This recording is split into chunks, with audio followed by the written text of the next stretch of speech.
Thank you, sir. Good morning, everybody. So I'm talking about the diabetic vitrectomies.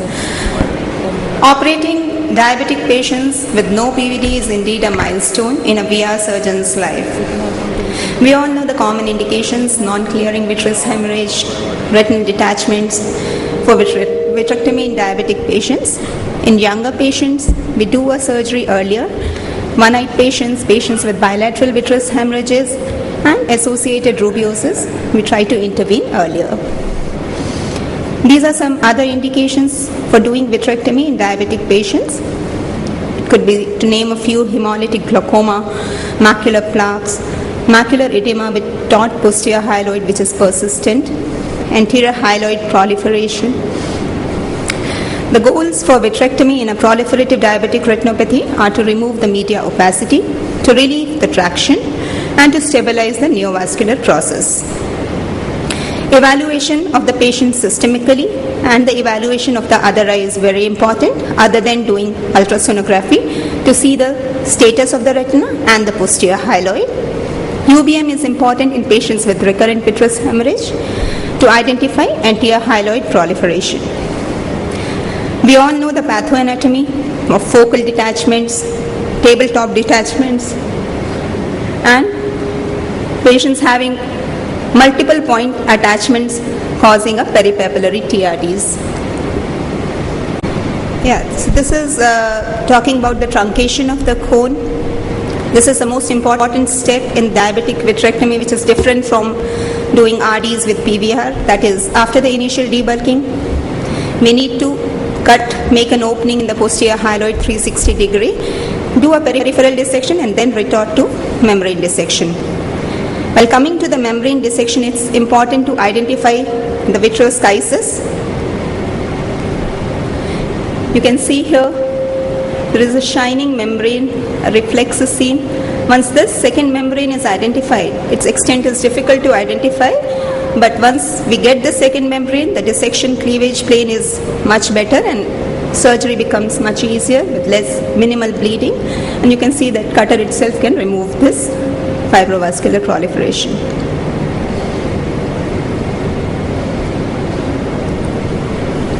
When the blood is not getting sucked with a flute needle, it indicates the presence of a fine membrane.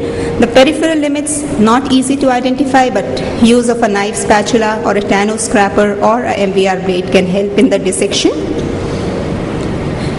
In patients where there is no PVD, a MVR blade can be used to give a nick in the posterior hyaloid, and then the dissection can be further extended using the scissors. This is a center to periphery approach of the membrane dissection, which is better to find a cleavage plane.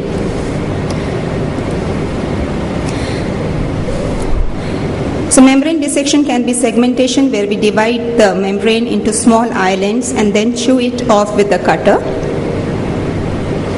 Here you can see vertical scissors being used for segmenting a membrane.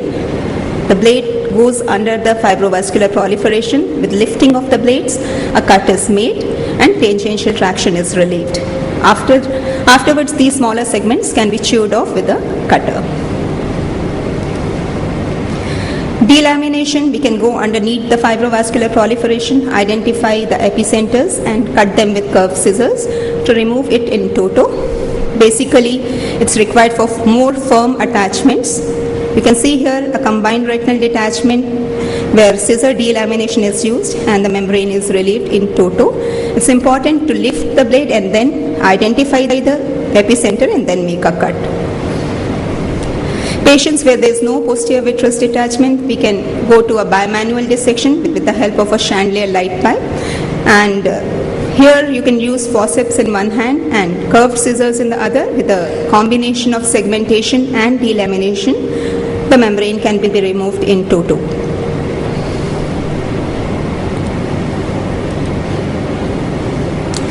In some selected patients, we can retort to peeling, but this should be for patients who have good structural integrity of the retina. It should be avoided over cystic macula. Once we get the cleavage plane, again, the dissection becomes easier.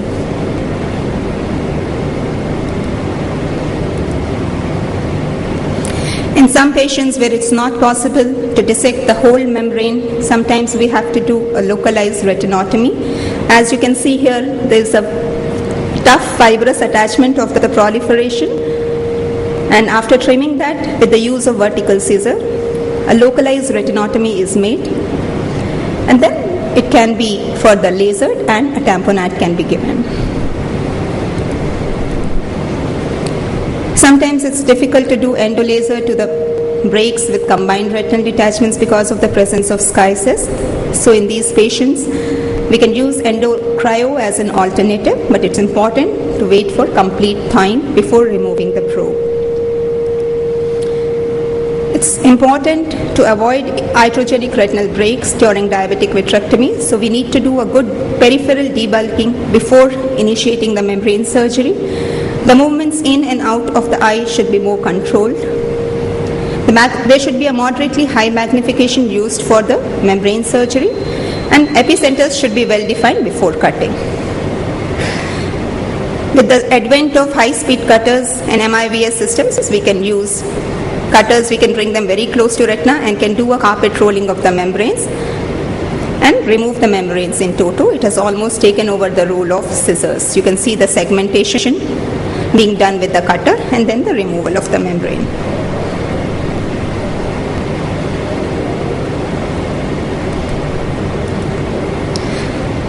Preoperative bevacizumab reduces the vascularity of the proliferation and further reduces the heartburn. You can see the fibrous proliferation is so fibrotic, and as the cutter comes closer, the dissection is so much easier after a bevacizumab preoperatively, and the membrane can be carpet rolled with the cutter and removed in toto. The bleeding is also minimal, but we need to do a good PRP for these patients. The most common problem what we face is intraoperative bleeding, and that is the main step for the success. And we can reduce it with increasing the intraocular pressure, use of viscoelastics, diathermy, and nowadays it's very common using preoperative bevacizumab.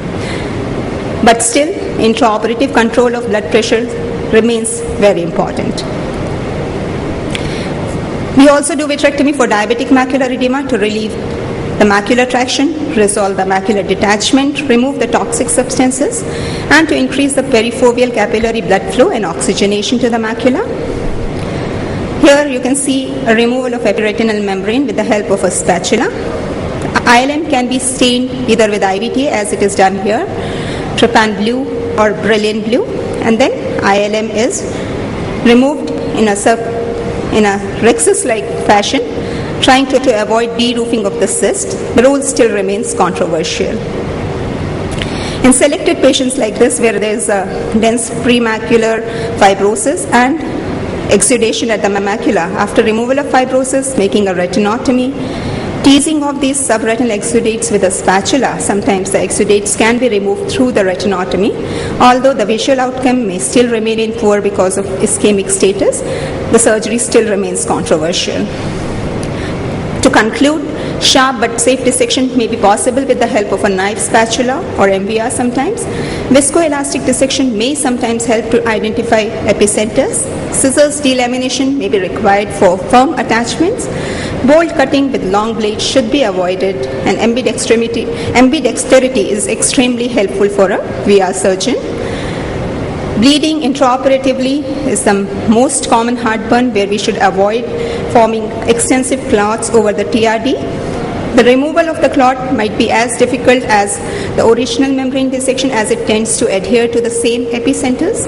We should start from the attached retina, and in a carpet rolling manner from the periphery, we should remove the blood as we remove the membrane.